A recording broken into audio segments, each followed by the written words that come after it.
여러분 혹시 너무 배고파서 밥솥을 딱 열었는데 밥에서 냄새가 나서 당황해 보신 적 있으신가요? 저는 얼마 전에 회사 일도 밀리고 집안일도 밀려서 몸도 마음도 지쳐 있었는데요. 라면에 딱 밥을 말아 먹으려고 밥솥을 열었는데 어라? 밥에서 이상한 냄새가 나는 거예요. 순간 이제 밥솥 바꿔야 하나 싶었어요. 근데 요즘 밥솥 진짜 비싸잖아요. 밥솥은 매일 쓰는 주방가전인데 겉만 닦고 대충 관리하는 경우가 많거든요. 제대로만 관리해주면 새밥솥 못지않게 깨끗해지고 밥맛도 확 달라집니다. 오늘 영상 끝까지 보시면 와, 너무 간단해서 이번 주말에 당장 해봐야겠다 하실 거예요. 지금부터 단계별로 하나씩 알려드릴게요. 1단계는 내솥 청소입니다.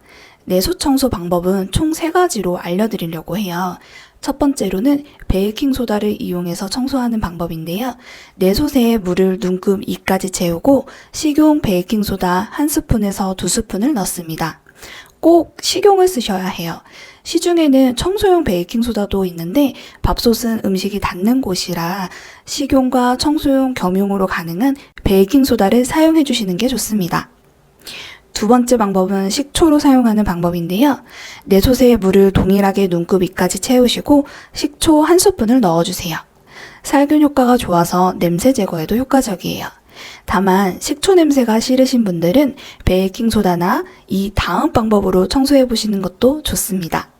자, 세 번째는 천연 세정법이에요. 바로 감자 껍질을 이용한 청소법인데요. 내솥에 물을 절반 정도 채우고 감자 껍질을 넣어 취사 버튼을 눌러주세요. 감자의 전분 성분이 묵은 때와 기름기를 흡착해주고 탈색 효과까지 있어서 오래 쓴 내솥의 변색을 어느 정도 잡아줍니다. 친환경적으로 세제 없이 청소하고 싶은 분들이나 아이 있는 집에 특히 추천드릴게요.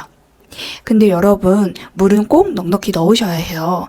제가 이번에 처음 감자 껍질로 청소하다가 물을 너무 조금만 넣어서 밥솥 안에서 푸슉푸슉 하면서 난리가 났었어요. 감자 껍질로 하실 땐 물 넉넉히 내손 눈급 4 정도로 해주시면 됩니다. 자동 세척 버튼이 있으시면 자동 세척 버튼을 눌러주시고 이 버튼이 없다면 취사 버튼을 눌러주시면 됩니다. 내솥 청소가 끝나셨다면 2단계 뚜껑, 고무 패킹, 물바지를 청소할 건데요. 미리 뜨거운 물 한 대야에 식용 베이킹소다 2스푼이나 아니면 식초 1스푼을 풀어두세요. 그러면 나중에 불리한 부품들을 전부 이 물에 담가서 한 번에 세척할 수 있습니다. 뚜껑 커버는 아까 준비해둔 대야에 넣어 때를 불려주고요. 여기가 조금 까다로운데요. 제가 사용하는 제품 모델의 경우는 고무 패킹이 잘 안 빠지더라고요. 억지로 빼다가 잘못 끼우면 밥솥에서 증기 새는 경우가 있다고 해서 저는 이렇게 틈새 위주로 닦아주었습니다. 면봉에 식초를 살짝 묻혀서 닦아주면 냄새까지도 잘 잡혀요. 전문가들은 1년에 한 번 교체하라고 하는데 저는 사실 5년째 잘 쓰고 있어요. 여러분들도 상태 보시고 교체하시면 됩니다. 자, 밥솥 뒤쪽에는 물바지가 있는데요. 밥할 때 생긴 증기와 물방울이 고이는 곳이에요. 이걸 소홀히 하면 금방 곰팡이나 냄새가 생깁니다. 분리해서 세제로 씻고 틈새는 칫솔로 꼼꼼하게 닦아주세요. 그리고 여기서 추가적으로 저처럼 밥솥 청소를 한참 동안 안 하고 쓰셨던 분들이라면 그냥 겉만 닦는 걸로는 부족합니다. 이럴 땐 드라이버로 밥솥 뒷면을 열어서 안쪽까지 한번 청소해 주시면 좋아요. 처음엔 조금 번거롭지만 먼지랑 곰팡이가 숨어 있는 걸 보면 와, 이걸 내가 매일 쓰고 있었구나 하면서 깜짝 놀라실 거예요. 3단계 증기 배출구 청소. 다음은 증기 배출구 청소를 할 건데요. 밥솥에서 밥을 할 때 수증기랑 밥물이 빠져나가는 통로인데요. 여기가 막히면 밥맛도 변하고 냄새도 나고 심하면 밥솥이 터질 위험까지 있다고 합니다. 청소법은 생각보다 간단해요. 배출구 커버를 떼고 무게추를 위로 든 상태에서 왼쪽으로 돌려주시면 빠집니다. 그리고 밥솥 밑에를 보면 같이 들어있는 전용핀이 있어요. 이 전용핀으로 구멍에 넣고 위아래로 왔다 갔다 해주시면 됩니다. 저는 전용핀이 없는데요? 라고 하시는 분들이 계실 거예요. 그런 분들은 핀이 없다면 이쑤시개로 쓰시면 됩니다. 찌는 때가 쏙 빠져나와요.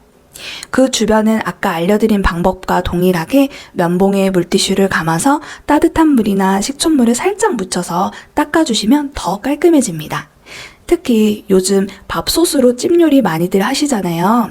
간장이 들어가는 요리 하시면 증기구가 더 잘 막히니까 시간이 없더라도 최소한 이 증기 배출구 청소만은 꼭 해주세요. 4단계, 불리한 부품을 한 번에 세척해주고 건조해주시면 됩니다. 앞에서 준비해둔 뜨거운 물에 베이킹소다 또는 식초품 물에 뚜껑 커버나 패키, 물바지, 여러 기타 부속품들을 10분 정도 담가주세요. 그 다음에 칫솔이나 수세미로 문질러 주시면 대부분의 찌든때가 금방 벗겨집니다. 세척이 끝나면 행주로 물기를 닦고 통풍 잘 되는 곳에서 완전히 말려주세요. 습기가 남으면 곰팡이가 생길 수 있기 때문에 건조가 진짜 중요합니다. 다 말랐으면 차례대로 조립하면 끝! 그리고 조립은 분리했던 순서대로 해주시면 되는데 혹시 헷갈릴까봐 걱정된다 싶으시면 처음에 분리를 할 때 사진 하나씩 찍어두세요. 그러면 나중에 훨씬 편해지실 거예요. 이렇게만 해주시면 밥솥 냄새 싹 사라지고 밥맛도 달라져요. 전문가들은 일주일에 한 번은 청소하라는데 사실 그건 쉽지 않잖아요. 그래도 두세 달에 한 번만 해줘도 확실히 달라지실 거예요. 그리고 지난번에 제가 올린 영상 생각보다 많은 분들이 많이 봐주시고 댓글도 남겨주셔서 정말 깜짝 놀랐어요. 진짜 너무 감사드리고요. 그래서 오늘도 또 이렇게 열심히 준비했습니다. 이번 영상도 보시고 여러분들만의 꿀팁이나 나는 이렇게 한다 공유해주시면 다른 분들한테도 큰 도움이 될 것 같아요. 여러분들도 이번 주말에 꼭 한번 밥솥 열어서 청소해보시고요. 아마 밥맛이 달라지는 걸 바로 느낄 수 있으실 거예요. 오늘도 함께 해주셔서 감사하고요. 구독과 좋아요는 제게 정말 큰 힘이 됩니다. 다음 영상에서도 소소하지만 확실히 도움되는 살림 이야기로 찾아올게요. 감사합니다.